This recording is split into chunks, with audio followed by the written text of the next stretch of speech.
Bayan ay nag-oorganisa na po ang mga lokal sa buong iglesia para magkaroon ng mga malalaking pagtitipon.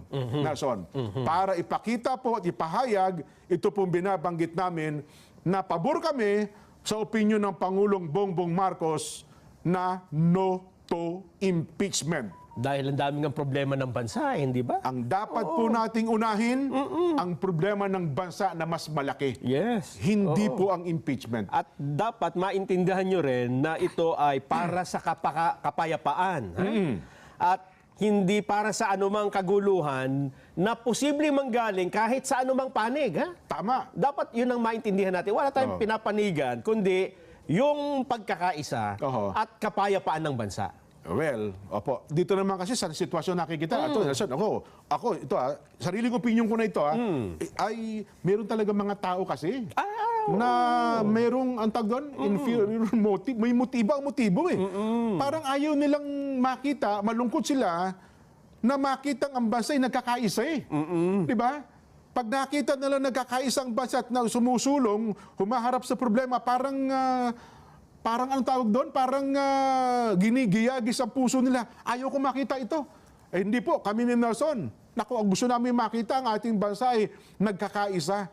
Di ba? Hinaharap po ang mas malaking problema. Hindi po itong impeachment. Totoo yan.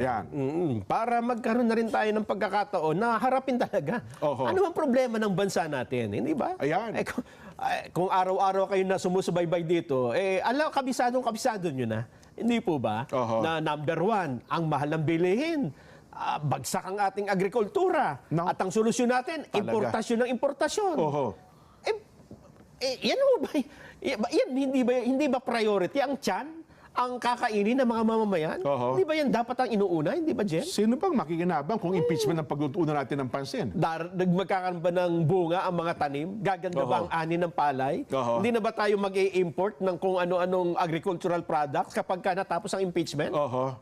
Kaya again sa mga kabubukas lamang na kanilang radyo, ng kanilang telebisyon, at ng kanila po mga social media account, inuulit po namin inuulit po namin kami ni Nelson ay tumanggap na po ng mga tagubilin, at ngayon pa lamang, ang mga kapatid po sa iglesia ay naghahanda na magsagawa ng rally upang ipahayag sa lahat ng kinauukulan na ang Iglesia ni Cristo ay pabor sa opinyon ng Pangulong Marcos na hindi sumang-ayon sa isinusulong ng ilang sektor na impeachment. Gaya na pinanood natin, Nelson, ang Pangulong Bongbong